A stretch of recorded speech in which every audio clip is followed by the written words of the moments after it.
in the center of the room, smoke climbing into the high arching beams before drifting out a hole in the stained glass. The pews had been removed, making room for the pallets of goods and supplies lining the walls. A mannequin in a bridal gown stood near a pallet of canned goods, her face painted to look like an overdone prostitute.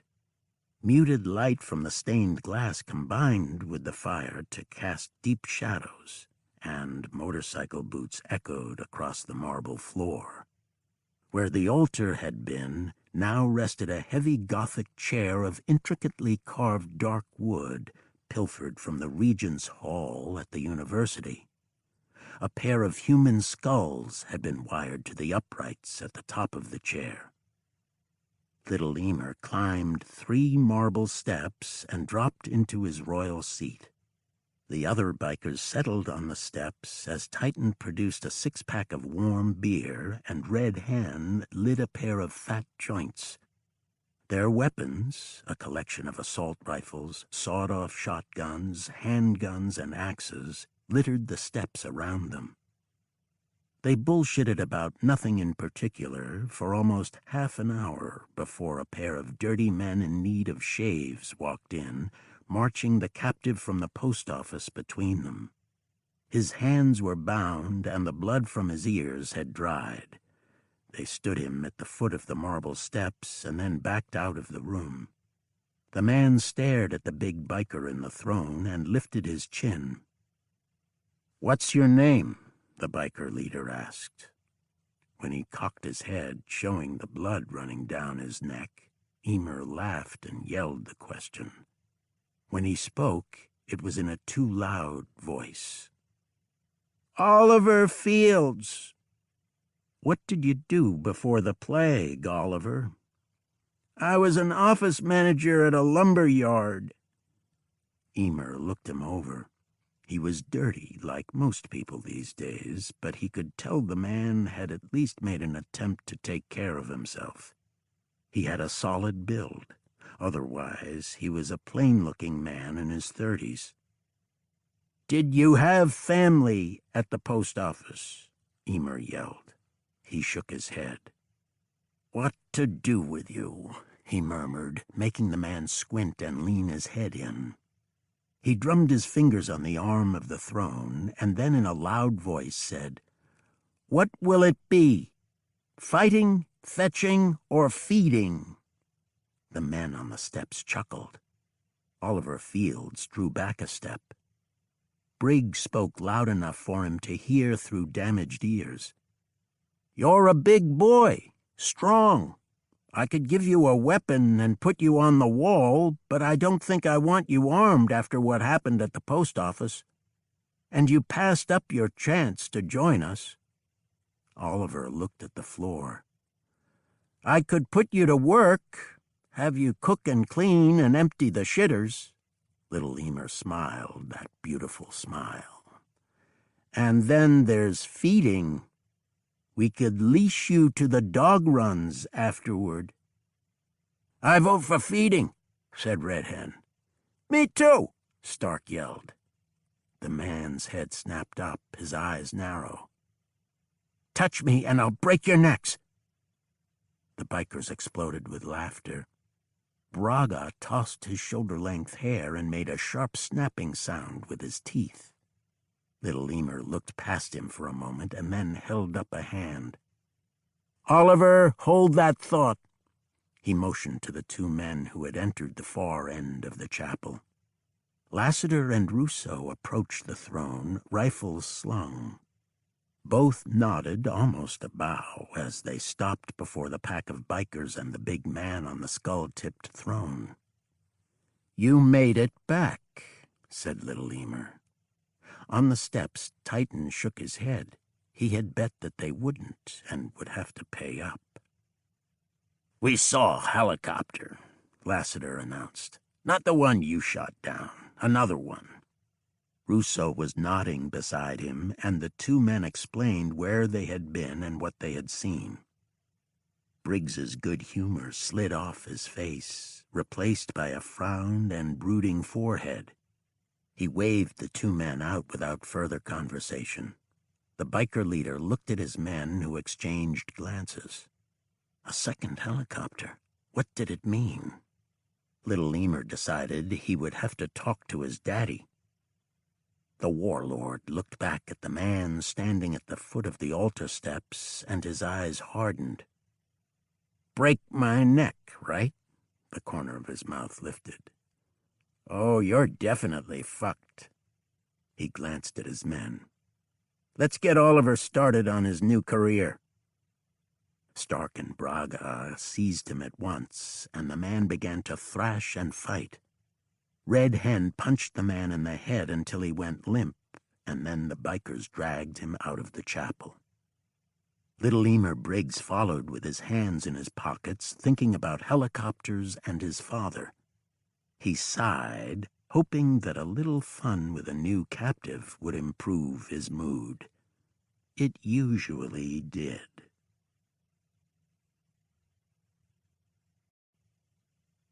Chapter 9. September, Frank's Ranch. A dirt road made a rough rectangle around the Frank's Ranch, passing mostly through high pines on the left and right, and a 7-foot fence topped with coiled razor wire 15 feet off the right side of the road. Ed Franks, driving an old pickup truck, had more than a decade ago contracted with an outfit out of Sacramento that specialized in the design and installation of correctional facility fencing, assuring his fence was taut and strong. The truck moved slowly, and Dean West was sitting with an arm cocked out the passenger window, sunlight dropping in individual beams on the road ahead through gaps in the pines. It was hot, and he waved at the occasional mosquito, watching the fencing slide by. He was looking for weak points where a tree might have fallen against it, or, God forbid, caused a breach. So far, the perimeter looked intact. Ed Franks was in his 60s, having fathered Angie later in life. He kept his gray hair short, framing a handsome and weathered face with light blue eyes. Ed chewed gum to replace the nicotine urges of a habit given up more than 20 years ago. Most of the time, being an older father didn't bother him. Now, however, when the world had turned upside down and demanded both strength and stamina, he cursed his advancing years. "Lenore is going to ask you to do something," Ed said to his son-in-law. "Name it," Dean said, not taking his eyes off the woods. "You can say no. You should say no. It's my responsibility." The younger man looked over at him. "What's wrong, Pop?" Ed Franks stopped the truck and threw it in park, looking out the driver's side window and sighing. "I told myself I wasn't going to say anything. Told myself I was going to tell Lenore not to say anything either." Dean just looked out the windshield and waited. "Getting old is no fun at all," Ed said, spitting his gum into the trees. "A man has this sense of who he is, what he can do, and that never really goes away. But our bodies have other ideas. They don't give a damn about who you think you are. Pop, you're 66, nowhere near an old man." "Ha! Tell that to my back at the end of the day, or my knees in the morning. Tell it to my bladder getting me up 3 times a night to take a leak." Ed flexed his rough-lined hands on the steering wheel. "In my heart, I'm still 25, he said, "but the rest of me is pushing 70. Dean shook his head. "Most men would kill to be as fit as you are, Pop. I'm half your age, and you could still kick my ass." Ed Franks laughed. "I do believe I said as much to you at your wedding reception." "Yeah, with your brother Bud standing right beside you nodding." "Well," said Ed, "Johnny Walker was doing most of the talking that night, if I recall." Dean laughed and gave his shoulder a shove. "You were a scary old man." Ed smiled. And you're the best thing that ever happened to my daughter. You're a good son, and she'll be coming soon." They were quiet for a while, the not uncomfortable silence that falls when men who care about each other admit it. The older man finally cleared his throat. "So Lenore is worried about Harris MacDonald and his family." Harris was one of Ed Franks's oldest friends, semi-retired as well, who often worked in the gun shop in town. Work wasn't the right word. Hung out and shot the shit with Ed was more accurate, but Ed loved the man like another brother. When it all fell apart, they had kept in touch with a CB radio, Harris MacDonald refusing the invitation to bring his family out to the ranch, telling Ed he was hunkered down at home with plenty of supplies and weapons. Harris had kept them updated on happenings in Chico for the first couple of weeks, and then suddenly there was nothing, not a single word on the radio, and no response to his calls. It was 3 weeks now since the outbreak. "Lenore wants him here, dragged if necessary," Ed said. "When I told her I'd go, she crossed her arms and looked at me the way she does." Dean nodded. He had been on the receiving end of those crossed arms before. "She told me right to my face that I was too damned old," Ed said, "that it's work for a younger man." "She's right, Pop. God damn it, I know she's right. And I know it's pride that's got me so mad about it." Ed unwrapped another piece of gum and chewed it angrily. "Lenore keeps saying it's only 10 miles from here to town. I tell her that's a dangerous 10 miles, and you've got Leah to worry about, not some old fart in Chico. After what you two went through to get here—" His voice trailed off and he looked at his lap. "It's not right to ask," Ed said, then looked up and into his son-in-law's face. "But I guess I'm asking." On the trip to Chico, Dean had seen it all coming rapidly apart.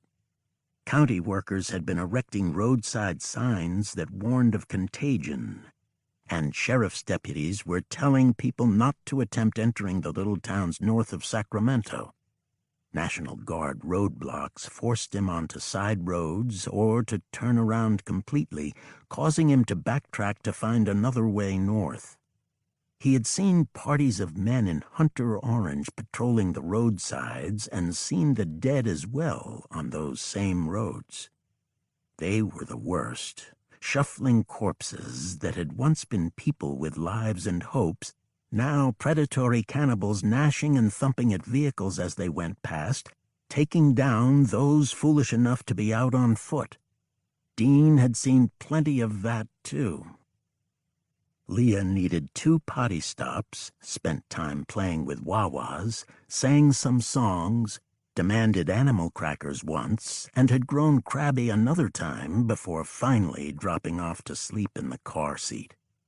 Dean hadn't been able to keep her from seeing the dead beyond the Suburban's windows. There were so many of them, and it seemed more every hour, and she had begun calling them icky men. Once they got beyond Sacramento, there had been only one real scare, and it was during the second potty break just south of Oroville. Dean had pulled to the shoulder and set Leah's potty chair up close to the Suburban, standing a few feet away with the combat shotgun in his arms while his daughter did her business. They both saw the creature at the same time. "Icky man," Leah said, pointing at a teenager stumbling out of the trees and onto the shoulder 30 feet away. The boy's skin was ashy, his lips a dark purple, and he was missing an arm. The teenager lurched toward them at once. "All done, honey?" Dean said, moving slightly to put himself fully between his daughter and the corpse, bringing the shotgun up slowly. He did not want to squeeze off a round this close to his daughter. The sound from his handheld howitzer would traumatize her. "Ready to go?" "Gotta poop," she said. Dean took a sharp breath and sighted on the teenager. Are you sure? Leah was humming. The corpse was close enough for Dean to hear it grunting, sneakers scraping at the pebbles on the shoulder. He wasn't going to have a choice, and his trigger finger tensed. "No, all done," said Leah, changing her mind and hopping off the little seat, pulling up her tights. Dean immediately slung the shotgun and swept her into the car seat, hands moving fast to click her harness belts closed. "Potty," Leah said, pointing at the ground outside. Then she pointed past him. "Icky man." Dean spun, slamming the Suburban's rear door closed with one hip, his right hand falling to the butt of the .40 caliber and clearing leather in a single fluid motion, bringing the pistol up. He touched the barrel to the lunging thing's brow and blew its brains out the back of its head.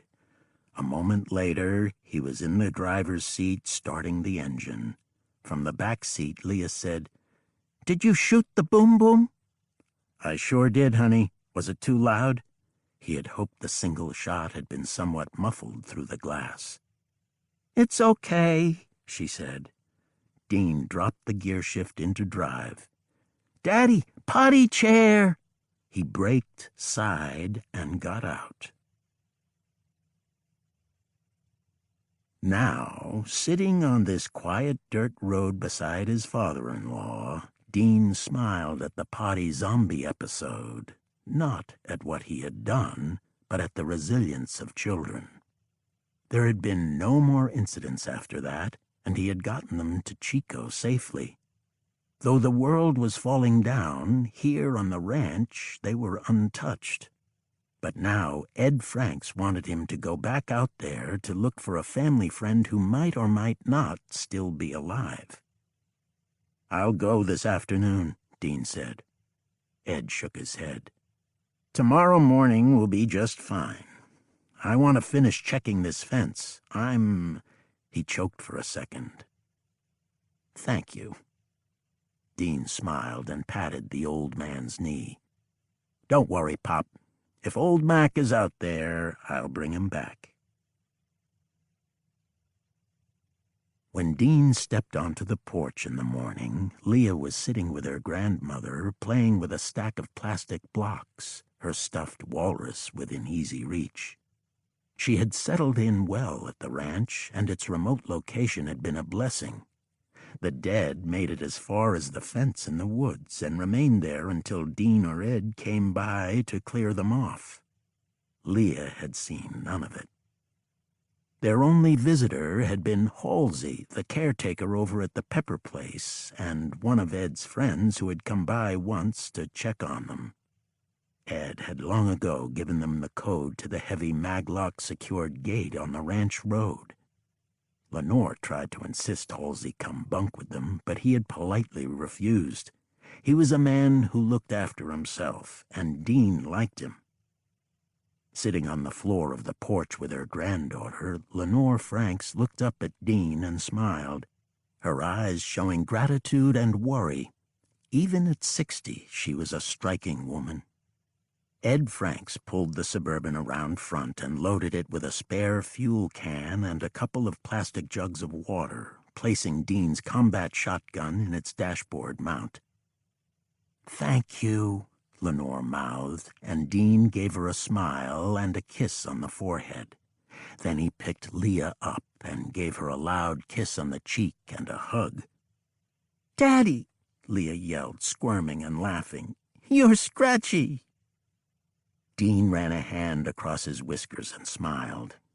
"Daddy has to go out for a little while," he said, setting her back down next to her blocks. "Be good for Grandma and Pop-Up. I'll be back soon." "'Kay, Daddy." She grabbed Wawa's and used the stuffed animal to knock down a stack of blocks. At the Suburban, Ed said, "Keep the radio on Channel 8 and stay in touch. If Mac's not home, he might be at the Silver Dollar." From Harris McDonald's frequent updates, they had learned that the authorities in Chico had been unsuccessful in containing the steady spread of the walking dead and had set up a safe refugee camp at the Silver Dollar Fairgrounds. MacDonald said there was a National Guard presence in Chico, and together with the police department they had managed to at least keep that area secured, confident things would turn around quickly. But that was a week ago, and there had been only silence since. After Dean climbed in, Ed Frank slammed the driver's door and leaned on the window. "If it's too bad, if you can't," he shook his head angrily, "just come back to us no matter what you find." Dean said he would. If the silence of the CB channels had been the first sign that something had gone wrong, the Skyway was the second. Cars and trucks were stopped along its length, some crumpled together in accidents, all of them silent and still.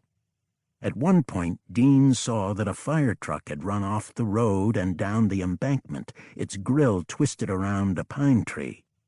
The emergency vehicle was covered in strapped-down luggage, fuel cans, and sleeping bags, transformed into an evacuation vehicle. The Suburban idled past a rusting Taurus station wagon with a figure still belted into the front seat.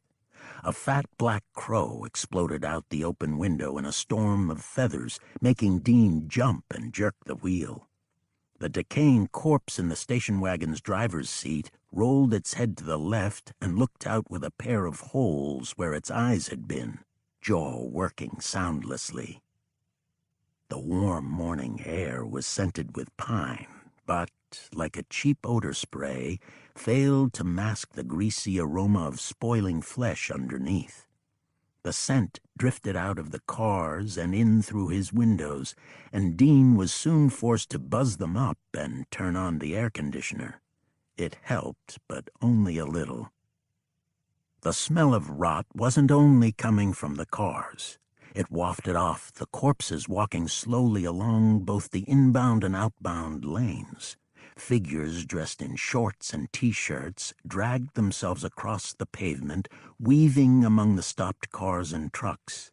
Their graying flesh was marred by rips or pocked with buckshot, eyes milky orbs in slack gray faces. There were children among the dead, and this made Dean shudder. His right hand trembled, but he made a tight fist until the tremor went away. He had seen the corpses, of course, in Sacramento and during the journey to Chico, but he wasn't used to them yet. He had come across them standing at the fence in the woods, cold fingers gripping the chain link until a thrust with a pointed metal bar pierced their brain and made them fall off. Dean had heard the reports on the CB while it still worked from old Mac, and on other channels had heard that their numbers were increasing as the plague spun out of control. "Anyone that dies comes back," the voices on the radio had said. "Destroy the brain. Bites spread the disease. The big cities are lost, the smaller ones are barely hanging on. The government is working on a cure." And then nothing. Dean navigated the black Suburban down the Skyway, nudging the dead aside with the big SUV's front bumper, not wanting to risk damaging the vehicle while he was out here alone. The inbound lanes held fewer cars and corpses than the outbound, and for a 2-mile stretch there was only unobstructed road on his side of the highway. Then he reached the short bridge that crossed Butte Creek just outside Chico's outskirts. It was a woman, had been, and the tatters of a flowered sundress hung in flaps around its neck, split completely up the seams. Now its swollen breasts rested atop an even more swollen belly, bulging arms and bloated legs making it look like a balloon in some hellish Macy's parade. Piggish eyes peered out from folds of flesh in its face. It was green and looked ready to pop. The creature had somehow dropped into a sitting position and become wedged between the front fender of an abandoned car and the bridge's guardrail. It slowly kicked its bloated legs and waved its arms, unable to free itself or stand. Dean drove by slowly and carefully, sensing that if he nudged the abandoned car, it would squeeze the dead woman. He could only imagine what would happen next.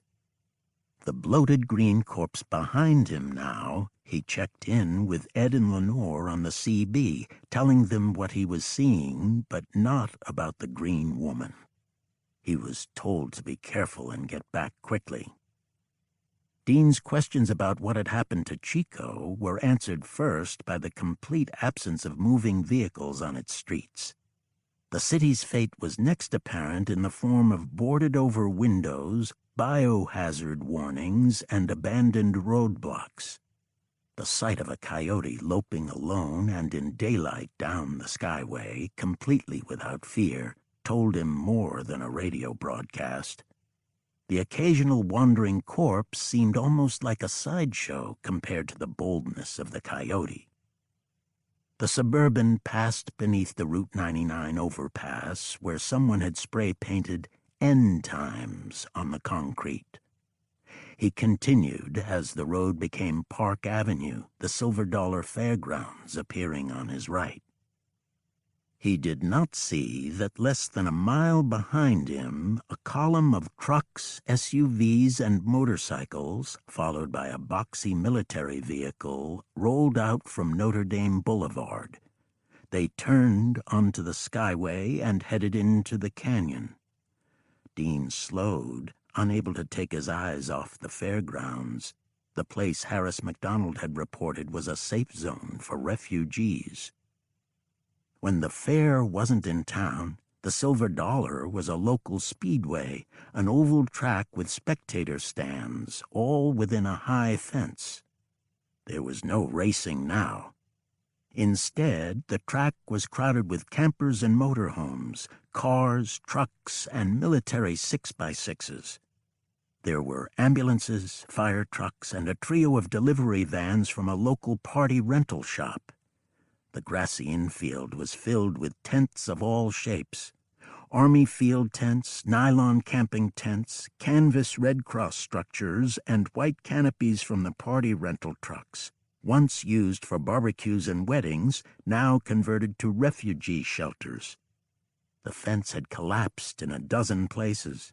The dead wandered the fairgrounds freely. Dean's voice caught only once when he reported the scene to Ed and Lenore, announcing that he was on his way to the McDonald house. Again, he was told to be careful. Harris McDonald and his family lived just north of the fairgrounds in a quiet neighborhood not far from the Sierra Nevada Brewing Company. In fact, the old man could see the plant's high stainless steel towers from his front yard. Dean accelerated and left the fairgrounds behind, traveling the final distance in minutes through empty streets. He saw all he needed to from the curbside. The bricks of the middle-class home were pocked with gunfire, windows smashed, and part of the roof torn away as if by a giant's crowbar. Bulldozer-like tracks scarred the once pampered lawn, and what remained of the front door stood open. Harris McDonald had been crucified in his own yard, his corpse left to rot, the black spot of a bullet hole in his forehead visible even from the street. Dean looked at the house. He knew that searching for surviving family members would be futile, so he reversed direction toward the skyway and headed back the way he had come. He had just cleared the 99 overpass again when the CB burst to life with Lenore's voice. "Dean! Dean! Oh, God!" Dean snatched up the handset. "Lenore, come in. Talk to me." There was a pause, a brief crackle, and then an open mic. In the background he heard a sound with which he was intimately familiar, the chatter of an automatic weapon. Then he heard his daughter scream. "Lenore, come in!" he screamed into the radio. "Ed, what's happening?" There was no reply. Dean dropped the hammer on the Suburban and shot up the skyway into the canyon.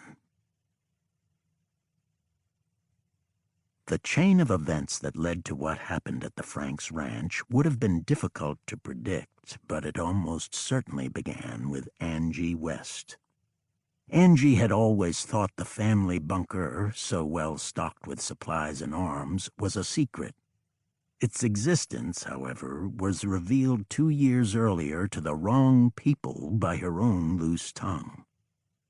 It had been at a cocktail-fueled, after-hours get-together with several of the producers for Angie's Armory. When asked about the private lives of people so involved in firearms and combat shooting, Angie had dazzled the producers with tales of the bunker and the stockpile of arms within, winking and saying that her family was ready for anything. One producer suggested the family qualified as preppers, and a segment on the ranch and the bunker would make for captivating television. No, Angie had said, they weren't preppers, and the bunker was just between them. Tipsy from wine, the young woman had smiled and held a finger to her lips. By the following morning, she had completely forgotten about the conversation. The producers didn't. There was discussion in the studio offices all that week, without any of the Frankses or Wests present. Should they push, get Angie to go along with a bunker segment? How much of a sweetener could they offer to get her cooperation? Was the value of bullying her for the segment worth making their star unhappy? In the end, a senior studio executive weighed in and ruled that Angie's wishes would be respected, and the subject was tabled. A junior producer had been present for the talks, and he complained to his assistant that Angie West was being unreasonable. Imagine an underground bunker packed with automatic weapons. Fans would eat it up. The producer's assistant repeated the conversation to her roommate, who in turn shared it with her cousin, a rabid fan of Angie's Armory who never missed an episode, a man named Terry Lassiter, who worked as an armored car driver up in Chico. When the plague hit and that same Terry Lassiter fell in with some dangerous people, the story of the weapons cache was repeated. Plans were set in motion. Dean's Suburban roared back across the bridge over Butte Creek, and he scarcely noticed that the car that had pinned the bloated green zombie was now crushed against the guardrail. He went by too fast to see that the pavement was green and wet, a burst corpse trapped and flopping beneath the car. But he saw other vehicles on the skyway that had been crushed, flipped over, or rammed out of the way. Corpses had been run down and torn apart, a few still twitching and trying to rise, and he saw places in the pavement where something heavy with tracks had pivoted and gouged the asphalt. Former Staff Sergeant Dean West recognized the passage of an armored vehicle when he saw it. Those same tracks turned off the skyway and onto the dirt road leading to the Franks Ranch. Trees flashed by, the heavy SUV bouncing and swaying along the dirt road, threatening to slide off the edge. Dean kept the accelerator down, gripping the wheel with both hands and fighting for control. Through the open windows, he could hear the ripple of distant gunfire, and then the unmistakable triple boom of an auto-fed heavy weapon. Suddenly the trees parted, and there was the gate, knocked flat now, the metal piping bent and twisted from being driven over by something incredibly heavy. A mud-splattered jeep was pulled off the road near the gate, a man with a baseball cap and a rifle standing nearby. He jumped at the roaring engine suddenly coming toward him out of the trees. Dean ticked the wheel and put the right side of the grill into the man at 50 miles per hour. Blood exploded across the hood and windshield, the shattered body momentarily airborne before crumpling to the earth. The Suburban didn't slow. There was smoke ahead, and as the SUV crested a rise in the dirt road, Dean saw flames and chaos. Every building was burning. Pickups and motorcycles tore across the lawns, circling like Indians in an old western, riders and passengers firing wildly on the move. Another handful of men took cover behind a bullet-riddled yellow Hummer, firing around the ends or over the hood. An M2 Bradley infantry fighting vehicle threw turf into the air behind it as it sideswiped and collapsed a burning outbuilding, then pivoted to charge around the rear of the main house. Dean spotted Ed Franks then, the older man keeping a low silhouette in the open doorway of the bunker, firing an assault rifle in quick bursts. One of the men hiding behind the Hummer grabbed at his throat and fell. The Suburban chewed up the ground as Dean left the road and tore across the grass, clipping a motorcycle and sending its broken rider spinning through the air. The distinctive cracks of an AK-47 came from his right, and a line of rounds stitched down the Suburban's side, one of them punching a hole in the fuel can back in the cargo space. The reek of gasoline filled the SUV at once. At the bunker entrance, Ed Franks was firing, turning slightly, firing, adjusting again. Another man fell behind the Hummer, and the windshield of a moving pickup disintegrated, showered with red, the vehicle slowing instantly.